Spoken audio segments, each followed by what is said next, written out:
আচ্ছা, আমাদের আজকের ক্লাসের মূল পার্টটা হবে একটু হাবিজাবি যে তথ্যগুলো আছে এগুলো আমরা একটু শেষ করব। কিরকম হাবিজাবি তথ্য? আমরা যদি একটা কোষ দেখি, কোষের ভেতরে আমাদের দুইটা তড়িৎদ্বার থাকতো। একটাকে বলতাম অ্যানোড আর একটাকে বলতাম আমরা ক্যাথোড। এখন এই অ্যানোড ক্যাথোডের প্রকারভেদ আছে, মানে তড়িৎদ্বারের ভেতরেও প্রকারভেদ আছে। তো আমরা আজকে তড়িৎদ্বারের প্রকারভেদ শিখবো। তড়িৎদ্বারের প্রকারভেদ আর কোষের প্রকারভেদ একই জিনিস। তড়িৎদ্বারের প্রকারভেদ স্পেশালিটি থাকে না, এরকম স্পেশাল স্পেশাল কিছু তড়িৎদ্বার আছে। যেমন এক নাম্বার যদি বলি, ধাতু, ওই ধাতুর আয়ন তড়িৎদ্বার। ধাতু, ওই ধাতুর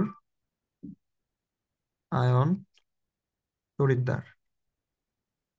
এটা কিরকম? সাপোজ আমি যে ধাতুটা নিব, জিঙ্ক, জিঙ্কের আয়ন হবে তড়িৎদ্বার হিসেবে থাকবে, মানে ওই ধাতু ওই ধাতুর আয়নটা আমার দ্রবণ হিসেবে থাকবে। সাপোজ কপার, কপার 2+, ওই ধাতুর আয়ন নিতে হবে। আবার তুই চাইলে এদেরকে দ্রবণও দিতে পারতি, তাহলে ধাতু না দিয়ে ধাতুর দ্রবণ ও ওই ধাতুর তড়িৎদ্বার। বা আমরা তাহলে এটাকে কি বলতে পারতাম? দুই নাম্বার আর এক নাম্বার একই, আমরা ধাতু নিলাম আর ওই ধাতুর দ্রবণ নিব, ওই ধাতুর দ্রবণ। তাহলে এটা কিরকম হবে? যেমন আমরা যদি জিঙ্ক নেই তাহলে জিঙ্ক সালফেট লবণ নিব বা দ্রবণ নিব। আমরা যদি কপার নেই তাহলে আমাদের কপার সালফেট লবণ নিব বা দ্রবণ নিব। বুঝতে পারতেছি? এর সহজ, যেগুলো ইম্পর্টেন্ট এগুলো পরে আসতেছে। তারপরে তিন নাম্বার আমরা হচ্ছে প্লাটিনাম তড়িৎদ্বার দিয়ে যদি বলি, তো আমাদের প্লাটিনাম তড়িৎদ্বার, তো প্লাটিনাম তড়িৎদ্বার হিসেবে কি থাকবে বলতো দেখি? প্লাটিনামই থাকবে না?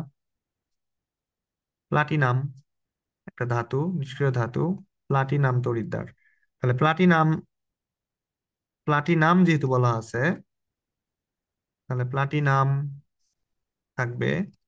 আর কি থাকবে? যেমন দ্রবণ থাকবে। প্লাটিনাম তড়িৎদ্বার হিসেবে প্লাটিনাম থাকবে, প্লাটিনাম তড়িৎদ্বার প্লাস দ্রবণ। এখন যে কোনো দ্রবণই থাকতে পারে, এটা সমস্যা নাই। তাহলে যেমন আমরা প্লাটিনাম দিলাম, প্লাটিনাম প্লাস কপার সালফেট দ্রবণ। হ্যাঁ, কপার সালফেট অ্যাকোয়াস দ্রবণ।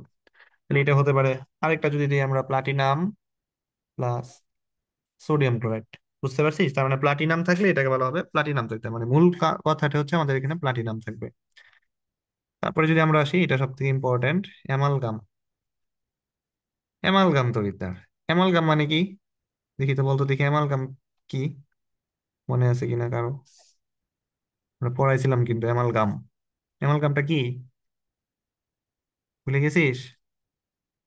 ওই যে সোডিয়াম আর হচ্ছিল এইচ না, জি মার্কারি থাকলে বারো। এটাকে বলা হবে অ্যামালগাম।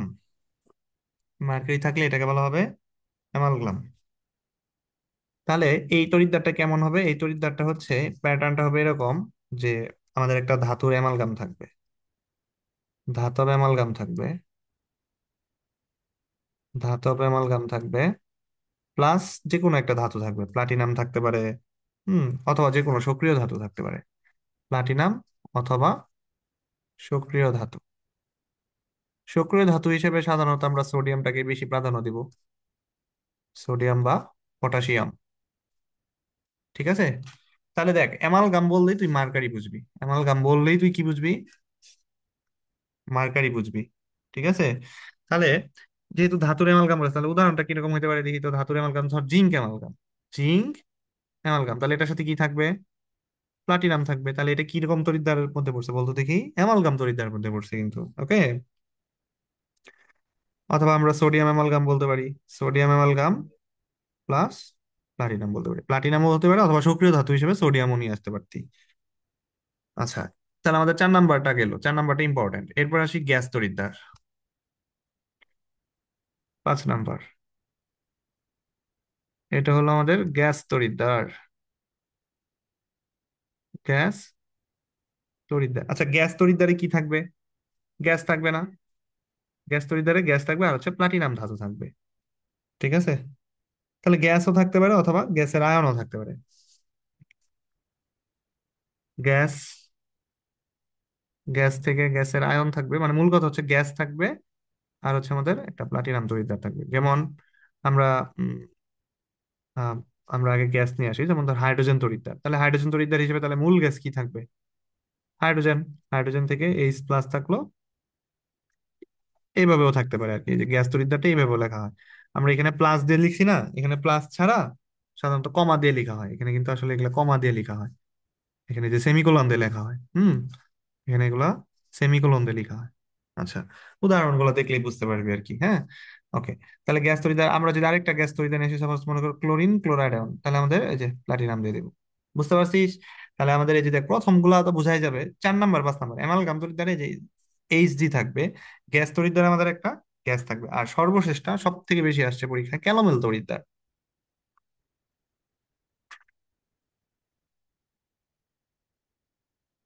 আচ্ছা, ক্যালোমেল তড়িৎদ্বার, এটা সব থেকে very very very very important. Calomel তড়িৎদ্বার, এখন ক্যালামেল তড়িৎদ্বারের গঠনটা কিরকম? ক্যালামেল হিসাবে মার্কিউরাস ক্লোরাইড ব্যবহার করা হবে। দেখ, ক্যালামেল তড়িৎদ্বারের আমরা যদি গঠন বলি, প্রথমত কি কি থাকবে? প্লাটিনাম থাকবে, mercurous chloride, mercurous chloride, mercurous chloride, লবণ থাকবে। এটার সাথে তোর হচ্ছে পটাশিয়াম ক্লোরাইডের লবণ থাকবে। আর হচ্ছে পটাশিয়াম ক্লোরাইড হচ্ছে দ্রবণ অ্যাকচুয়ালি। হ্যাঁ, পটাশিয়াম ক্লোরাইড দ্রবণ থাকবে। আর হচ্ছে তোর হচ্ছে প্লাটিনাম থাকবে।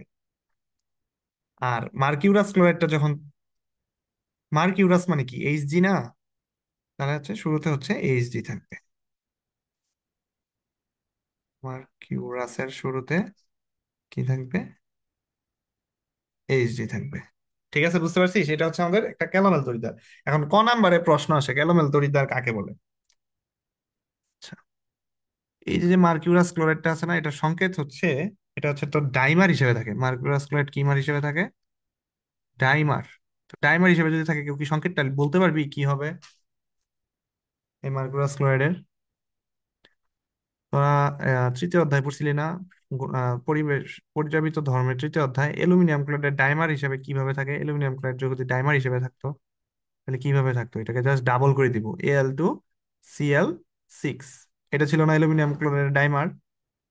তাহলে মার্কিউরাস ক্লোরাইডের যদি ডাইমার থাকে, তাহলে মার্কিউরাস হচ্ছে Hg, আর ক্লোরাইড হচ্ছে HgCl। তাহলে এটাকে যদি ডাইমার থাকে, তাহলে এটাকে জাস্ট কি করে দিব? ডাবল করে দিব। বুঝতে পারলাম? হ্যাঁ। তাহলে এখন যদি ক নাম্বারের সংজ্ঞা আসে যে ক্যালোমেল তড়িৎদ্বার কাকে বলে, তাহলে ক নাম্বারের সংজ্ঞা কি কি লিখবি? যে প্রথমে লিখবি কি? মার্কারি। দেখ তো প্রথমে কি আছে, মার্কারি আছে না? আচ্ছা, আর যেহেতু এটা মার্কিউরাস ডাইমার, এটা হচ্ছে তোর সলিড, কঠিন। ডাইমার, এটা কি হবে? কঠিন থাকবে। আচ্ছা, মার্কারি থাকবে, তারপরে কি থাকবে?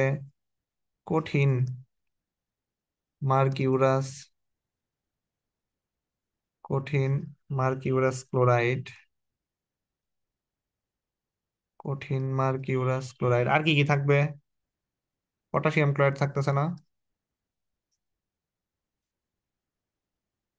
ও, পটাশিয়াম ক্লোরাইড দ্রবণের সমন্বয়ে, দ্রবণের সমন্বয়ে যে তড়িৎদ্বার গঠিত হয়,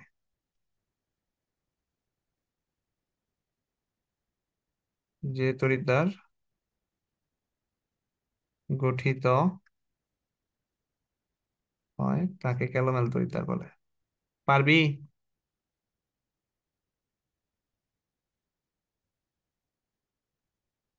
দেখ তো পারবি কিনা। জাস্ট উপরের প্যাটার্নটা লক্ষ্য কর, যে Hg থাকবে, মার্কারি থাকবে, কঠিন মার্কিউরাস ক্লোরাইড থাকবে, আর হচ্ছে পটাশিয়াম ক্লোরাইডের দ্রবণ থাকবে। এদের সমন্বয়ে যে তড়িৎদ্বার ব্যবহার করা হয়, যে তড়িৎদ্বার গঠিত হয়, তাকেই বলা হয় ক্যালোমেল তড়িৎদ্বার। এর মধ্যে ক্যালোমেল হিসেবে কি ব্যবহার করা হয়? কোশ্চেন আসে, ক্যালোমেল তড়িৎদ্বারের ক্যালোমেল হিসেবে কি ব্যবহার করা হয়? বলতো দেখি কোন অংশটুকু ক্যালোমেল হবে?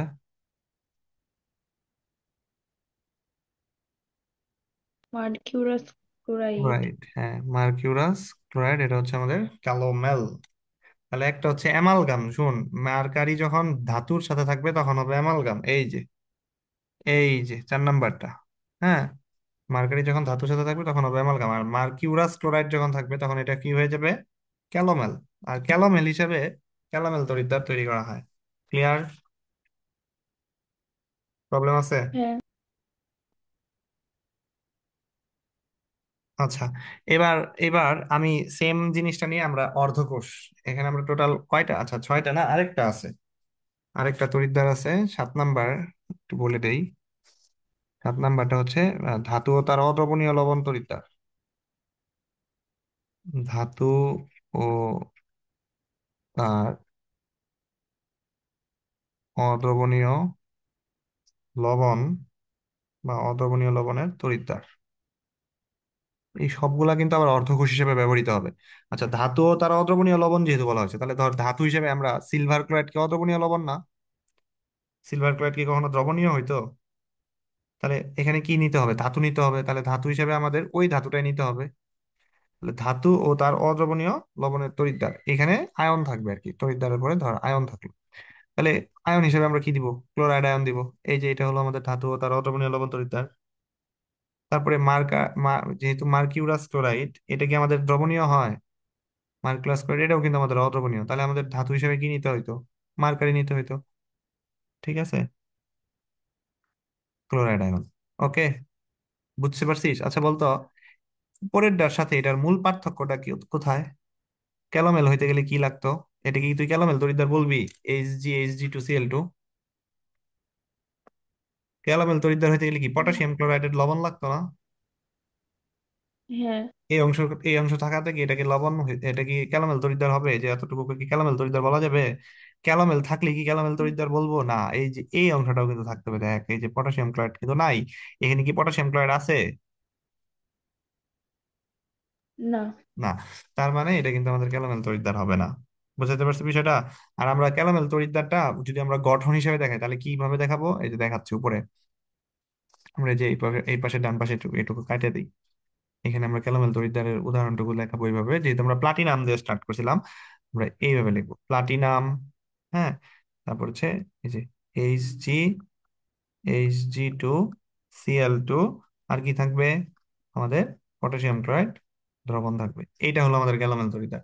তার মানে Hg সাথে HgCl2 থাকলেই এটা কিন্তু আমাদের ক্যালোমেল তড়িৎদ্বার হবে না, জাস্ট KCl থাকতে হবে।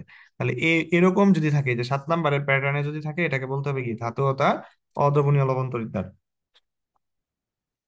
বল এখানে কোনো প্রবলেম আছে কিনা? প্রবলেম আছে এখানে? না। সেম সেম সেম কনসেপ্ট নিয়ে আমরা হচ্ছে অর্ধকোষ কথা বলবো। সেম কনসেপ্ট আমাদের, তাহলে অর্ধকোষের প্রকার ভেদে যাই। অর্ধকোষ, আচ্ছা আমাদের একটা পূর্ণ কোষ আর অর্ধকোষের মধ্যে পার্থক্য কি? পূর্ণ কোষে কি কি থাকবে? পূর্ণ কোষে অ্যানোডের অংশও থাকবে, ক্যাথোডের অংশও থাকবে। তার মানে পূর্ণ কোষ হইতে গেলে আমাদের এই যেরকম দুইটা দ্রবণের ভেতরে কিন্তু আমাদের কানেকশন থাকতে হবে, দুইটা দ্রবণ থাকবে। আর অর্ধকোষ হলে জাস্ট একটা দ্রবণের ভিতরে কানেকশন থাকবে আর কি। যেমন আমরা শুরু করব এইভাবেই, এই যে এইভাবে যেভাবে করলাম আর কি, যে ধাতু ও তার ধাতুর আয়ন, এখানে তড়িৎদ্বার ছিল, এখন জাস্ট আমরা অর্ধকোষ দিব। তাহলে আমরা 1 নাম্বার দিয়ে স্টার্ট করলাম, ধাতু ও তার আয়ন। ধাতু, তার আয়ন, ওই ধাতু নিব, ওই ধাতুর আয়ন নিব, এইভাবে আর কি, ধাতু ও তার আয়ন।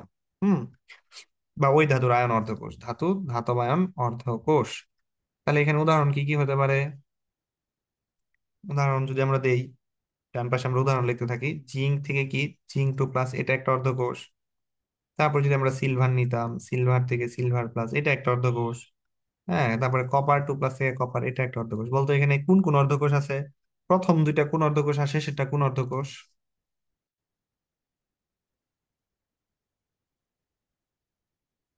প্রথম দুইটা কোন অর্ধকোষ আসে, সেটা কোন অর্ধকোষ?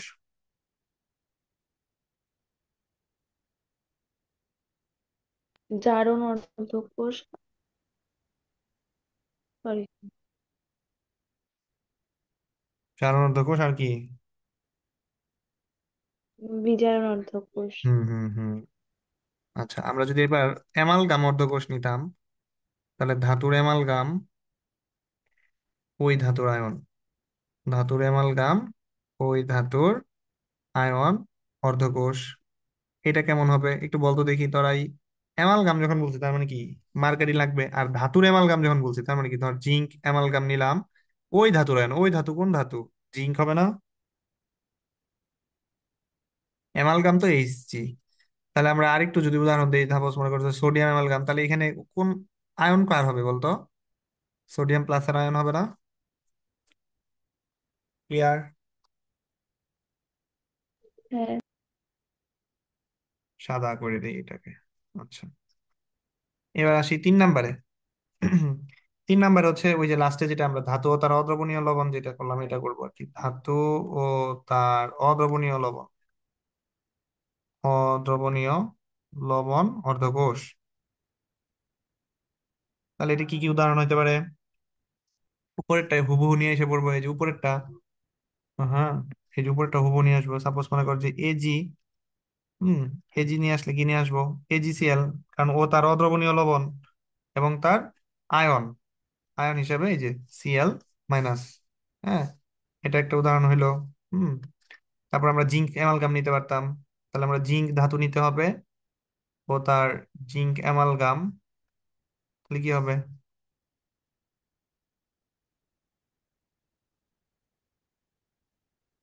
উম, এখানে হচ্ছে অ্যানায়নের অর্ধকোষটা হবে, তার মানে জিঙ্ক অ্যামালগাম নেওয়া যাবে না। ধাতু ও তার অর্ধকোণীয় লবণ হিসেবে জিঙ্ক অ্যামালগাম নেওয়া যাবে না, মার্কিউরাস ক্লোরাইড নিতে হবে। মার্কিউরাস, এই যে উপরেরটা হুবহু লিখে দিই আমরা। আমরা মার্কারি ধাতু নিলাম, আমরা মার্কিউরাস ক্লোরাইড লবণ নিলাম, এবং হচ্ছে ক্লোরাইড আয়ন অর্ধকোষ। ঠিক আছে, বুঝতে পারছি। চাইলে তুই এখানে সালফেটও নিতে পারতি, সিলভার, সিলভার না তো, মার্কারি, মার্কারি, এই যে আমাদের মার্কারি, মার্কারি সালফেট, এটাকে বলা হয় মার্কিউরিক সালফেট। আর হচ্ছে সালফেট 2 মাইনাস, এটাও কিন্তু আমাদের ধাতু ও তার অদ্রবণীয় লবণ। আচ্ছা, ক্যালোমেল হিসেবে কি ব্যবহার করা হবে তাহলে?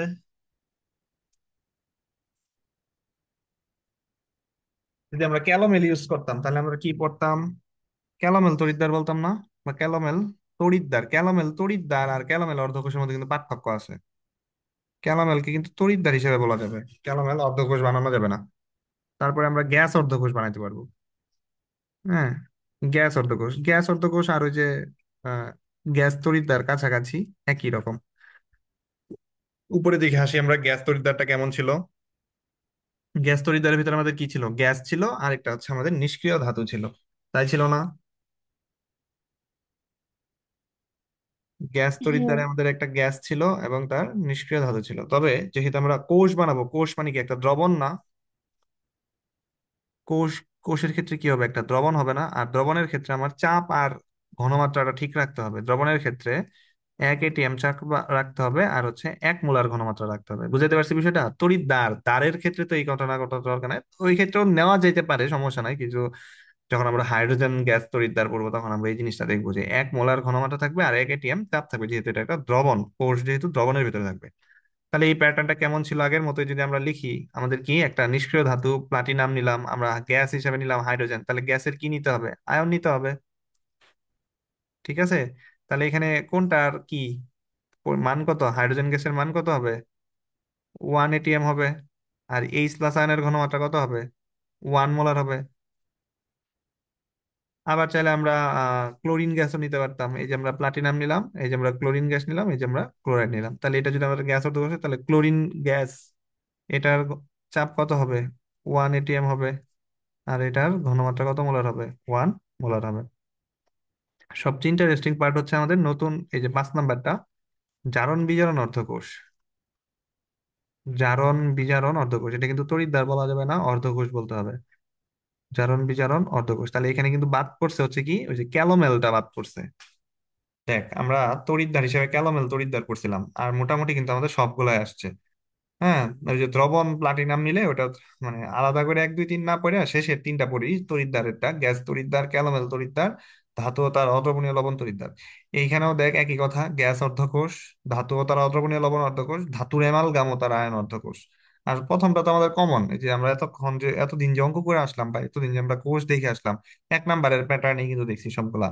আর সর্বশেষ হচ্ছে আমাদের জারণ বিজারণ অর্ধকোষ। তাহলে জারণ বিজারণ অর্ধকোষে যে গত লাস্ট ক্লাসে একটা অঙ্ক দিছিলাম না, Fe2+ থেকে Fe3+, এটাই তো আমাদের জারণ বিজারণ অর্ধকোষ হবে। জাস্ট এখানে আমাদের নিষ্ক্রিয় ধাতু। যখন আমরা গ্যাস নিব, যখন আমরা আয়ন নিব, তখন আমাদের নিষ্ক্রিয় ধাতু হিসেবে প্লাটিনাম ব্যবহার করব। তাহলে আমরা প্লাটিনাম প্লাটিনাম যদি ব্যবহার করি, যে প্লাটিনাম, তাহলে Fe2+ থেকে Fe3+, এটা কোন অর্ধকোষ?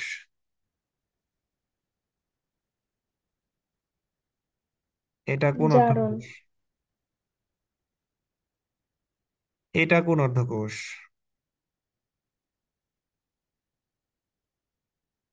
Fe টু ওটা হচ্ছে প্লাস জারণ। হ্যাঁ, এটা হচ্ছে বিজারণ অর্ধকোষ। তাহলে কি জারণ বিজারণ অর্ধকোষ বুঝতে পারছি? প্রবলেম হ্যাঁ। আছে জারণ বিজারণ অর্ধকোষ নিয়ে? এই রিলেটেড আর কোনো প্রবলেম আছে? না।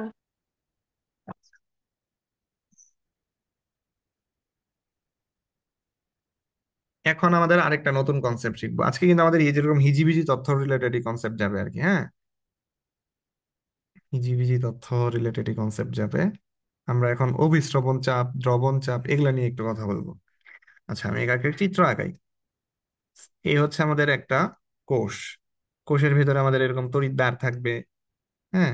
আমাদের এরকম একটা বাল্ব থাকবে। ওকে, বাল্ব থাকলো। আচ্ছা, আমাদের বাম পাশেরটাকে আমরা কি বলবো? বাম পাশেরটাকে আমরা অ্যানোড বলবো। হুম। ডান পাশেরটাকে আমরা ক্যাথোড বলবো। আচ্ছা, অ্যানোড ক্যাথোড, অ্যানোড ক্যাথোড, আমরা অ্যানোড ক্যাথোড, অ্যানোডে কি ঘটবে সবসময় বলতো? অ্যানোডে, অ্যানোডে কি জারণ ঘটবে না? সাপোজ ধর এটা হচ্ছে আমাদের জিঙ্ক তড়িৎদ্বার, আর এটা হচ্ছে আমাদের ক্যাথোড তড়িৎদ্বার, হ্যাঁ। ধর কপার তড়িৎদ্বার বা যেটাই হোক। তাহলে এইখানে কি ঘটবে? জিঙ্ক কি করবে? জিঙ্ক কি ইলেকট্রন দান করবে না? জিঙ্ক কি করবে? ইলেকট্রন দান করবে। তাহলে জিঙ্ক যদি ইলেকট্রন দান করে, তাহলে ইলেকট্রনটা কোন দিকে যাবে? ইলেকট্রনটা কি উপরে যাবে না এইভাবে যাবে না? ইলেকট্রনগুলা, ইলেকট্রনগুলা কি এই পাশ থেকে এই দিকে যাবে না? ইলেকট্রনের প্রবাহ, বুঝতে পারতাছোস? হ্যাঁ। তাহলে জিঙ্ক কি করলো? জিঙ্ক তড়িৎদ্বার থেকে আমরা কি আয়ন পেলাম? জিঙ্ক 2+। আচ্ছা, জিঙ্ক 2+। তাহলে এগুলা কোথায় চলে আসবে? এগুলা কি দ্রবণের ভিতরে চলে আসবে না? হ্যাঁ। তাহলে দ্রবণের ভিতরে যখন চলে আসবে এরা, তখন চাপ কোথায় সৃষ্টি করবে? দ্রবণের ভিতরে কি চাপ সৃষ্টি হবে না? দ্রবণের ভিতরে কি নতুন করে কি আয়ন তৈরি হইতেছে না এখন এখানে? দ্রবণের ভিতরে যদি নতুন করে আয়ন সৃষ্টি হয়, তাহলে এটাকে বলা হবে দ্রবণ চাপ। এটাকে কি চাপ বলা হচ্ছে? দ্রবণ চাপ। বুঝতে পারছোস? তাহলে দ্রবণ চাপ কোথায় সৃষ্টি হয় বলতো? অ্যানোডে সৃষ্টি হচ্ছে না? আচ্ছা, এইবার আরেকটা ঘটনা দেখ। এইখানে জিঙ্ক 2+ গুলো আইসা আইসা ধর জড়ো হইতে থাকলো, জিঙ্ক 2+। এবার কি করবে? এই যে এখান থেকে যে ইলেকট্রন গুলা যে আসতেছে, ইলেকট্রন গুলা যে আসতেছে, হ্যাঁ, ইলেকট্রন গুলা সে কি করবে? ধরবে না? সে কি করবে? দুইটা ইলেকট্রন নিয়ে আস্তে আস্তে আস্তে আস্তে আস্তে আস্তে সে কি করবে? এখানে যায় কি জমা হইতে থাকবে না কপার তড়িৎদ্বারে? এভাবে কি জমা হইতে থাকবে না? তার মানে হ্যাঁ। দ্রবণ থেকে কি হবে আমাদের? এই আয়ন গুলা কি এবার কোথায় চলে যাবে? দ্রবণ থেকে আয়ন গুলা, দ্রবণ থেকে আয়ন গুলা কি এবার কি এই তড়িৎদ্বারে যায় কি জমা হইতে থাকবে না? যেহেতু দ্রবণ থেকে আয়ন গুলা এবার তড়িৎদ্বারে যা জমা হতে থাকবে, তাহলে দ্রবণে তাহলে কিসের পরিমাণ কমে যেতেছে? আয়নের পরিমাণ কমে যেতেছে। তখন এই চাপটাকে বলা হবে অভিস্রবণিক চাপ। তখন এইখানে যে একটা চাপের সৃষ্টি হবে, তখন এটাকে কি চাপ বলা হবে? অভিস্রবণ। আচ্ছা, অভিস্রবণ কোথায় হয়? আঙ্গুরে অভিস্রবণ হয় না? হ্যাঁ। আঙ্গুরে অভিস্রবণ তার মানে কি? পানি কোথায় ঢুকতেছে, যেখানে ঢুকবে, যেখানে ঢুকতেছে ওইখানে আমাদের চাপ সৃষ্টি হবে, এটাকে বলা হচ্ছে অভিস্রবণ চাপ। তাহলে দ্রবণ চাপ কি হবে? দ্রবণ চাপ আমাদের বের করে দিবে। তাহলে জিঙ্ক থেকে যখন জিঙ্ক 2+, দ্রবণে কি আয়ন গুলো আইসা যুক্ত হচ্ছে না? অ্যানোডের অংশে আইসা কি হচ্ছে? আয়ন গুলো আইসা দেয় এই অংশে। আমরা যদি এটাকে মাঝখান দিয়ে ভাগ করি, ডিভাইড করি ব্যাপারটা, তাহলে দেখ এইখানে এসে কিন্তু আমাদের আয়ন তৈরি হচ্ছে। তাহলে আয়ন গুলো আমাদের দ্রবণে অনবরত কোথায় থেকে আসতেছে? জিঙ্ক তড়িৎদ্বার থেকে আসতেছে না? বা অ্যানোড তড়িৎদ্বার থেকে আসতেছে না? তাহলে আমরা অ্যানোড তড়িৎদ্বারে কি চাপ পাবো? দ্রবণ চাপ পাবো। দ্রবণ চাপ। আর ক্যাথোড তড়িৎ দ্বারা আমরা কি চাপ পাবো? ক্যাথোডে কিন্তু আমাদের সবসময় বিজারণ ঘটবে, মানে ইলেকট্রন গুলা গ্রহণ হবে। তাহলে ইলেকট্রন যেহেতু গ্রহণ হবে, তার মানে আয়ন কি ওদিকে চলে যাবে না সব আয়ন? কারণ ক্যাটায়ন গুলা কোথায় চলে যাবে? ক্যাটায়ন গুলো হচ্ছে ক্যাথোডে চলে যাবে। তাহলে ওইখানে আমাদের কি ধরনের চাপ সৃষ্টি হবে? অভিস্রবণিক চাপ সৃষ্টি হবে। তাহলে এক কথায় যদি আমরা বলি, সবাই কি এটা বুঝতে পারছিস? হ্যাঁ। তাহলে অ্যানোডে হবে দ্রবণ চাপ, আর ক্যাথোডে কি চাপ হবে? অভিস্রবণ চাপ হবে। এখন কোন চাপ বেশি থাকতে হবে বলতো তড়িৎ প্রবাহের ক্ষেত্রে? তড়িৎ প্রবাহ মানে কি ইলেকট্রন প্রবাহ না? ইলেকট্রন প্রবাহ দ্রবণ বা, চাপ। হ্যাঁ, তার মানে আমাদের সব সময় তড়িৎ প্রবাহ যদি হইতে হয় বা তড়িৎ এর চলাচল যদি আমাদের বজায় রাখতে হয়, সবসময় কি থাকতে হবে? আমাদের দ্রবণ চাপ সবসময় বেশি থাকতে হবে। তার মানে আমাদের এই লাইনটা আমরা লিখতে পারি যে দ্রবণ চাপ ইজ গ্রেটার দেন অভিস্রবণিক চাপ। দ্রবণ চাপ গ্রেটার দেন অভিস্রবণ চাপ। তাহলে এটা কোথায় হবে? অ্যানোডে হবে না? অ্যানোডে সবসময় কি দ্রবণ চাপটা বেশি থাকবে না? কারণ অ্যানোডই তো আমাদের জারণ ঘটাবে। যদি জারণই না ঘটে তাহলে কি কেউ বিজারণ ঘটতে পারবে? করতে পারবে না। তাহলে ক্যাথোডে তাহলে কোন চাপ বেশি থাকতে হবে? অভিস্রবণ চাপ। অভিস্রবণ চাপ। বুঝতে পারছিস? কারণ ক্যাথোডের কাজই কি ইলেকট্রন গুলা গ্রহণ করে, আয়ন গুলা এখানে যায় জড়া হবে। তাহলে দ্রবণ চাপের চেয়ে অবশ্যই অবশ্যই অভিস্রবণিক চাপ কি থাকতে হবে? বেশি থাকতে হবে। ক্লিয়ার? হ্যাঁ। আচ্ছা, তাহলে এই যে দুই চাপের পার্থক্য যে সৃষ্টি হচ্ছে, এর কারণে আমাদের কি সৃষ্টি হচ্ছে? বিভব পার্থক্য সৃষ্টি হচ্ছে না? তাহলে আমাদের এক লাইনে যদি আমরা বলি দ্রবণ চাপ আর অভিস্রবণ চাপের পার্থক্যের কারণে কি সৃষ্টি হয়, এটা কিন্তু পরীক্ষায় আসছে এমসিকিউ হিসেবে।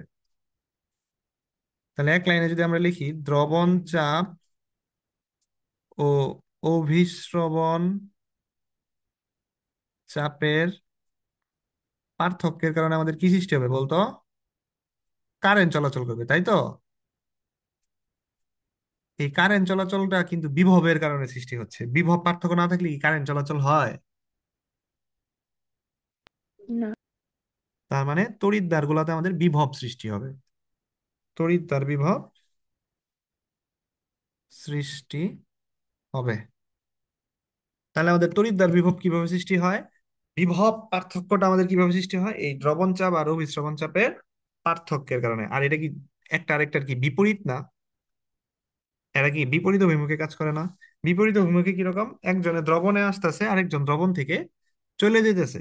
তাই হইতেছে না? একজন দ্রবণে আসতেছে, আরেকজন কি হইতেছে? দ্রবণ থেকে চলে যেতেছে। আচ্ছা, তাহলে কোন চাপটা আমাদের সবসময় বেশি থাকতে হবে বলতো? প্রথমে কোন ঘটনা ঘটতে হবে? প্রথমে কি আমাদের জারণ ঘটতে হবে না? প্রথমে কিন্তু আমাদের জারণ ঘটতে হবে। তাহলে আমরা যদি তড়িৎদ্বার বিভবের কথা বলি, তাহলে তড়িৎদ্বার বিভবে সবসময় কোনটার মান বেশি থাকতে হবে? জারণে। তার মানে কি দ্রবণ চাপ বেশি থাকতে হবে না? দ্রবণ চাপ। হ্যাঁ। তাহলে দ্রবণ চাপ থেকে আমরা যদি অভিস্রবণ চাপ বাদ দিয়ে দেই, তাহলে আমরা কি চাপ পাবো? তড়িৎদ্বার বিভব পাবো। উপরের লাইনটারই আমরা গাণিতিক ভার্সন লিখতেছি, দ্রবণ চাপ মাইনাস অভিস্রবণ চাপ। দেখ কথাগুলো বুঝতে পারছিস কিনা? তাহলে তড়িৎদ্বার বিভব আসলে আর কিছুই না, দুইটা চাপের শুধুমাত্র পার্থক্য। তাহলে তড়িৎদ্বার বিভব দ্রবণ চাপ আর অভিস্রবণ চাপের পার্থক্য। এখন এই যে যে দুইটা যে চাপ, একটা হলো দ্রবণ চাপ আর একটা হচ্ছে অভিস্রবণ চাপ, এটার উপর ভিত্তি করে তিনটা ঘটনা ঘটতে পারে। তিনটা ঘটনা কি কি? তাহলে আমরা, আচ্ছা, এই তিনটা ঘটনা আমরা একটু পরে স্টার্ট করি, কারণ আমাদের 1 মিনিট সময় আছে। এতটুকু পর্যন্ত কোনো প্রশ্ন থাকলে আমাকে একটু বল।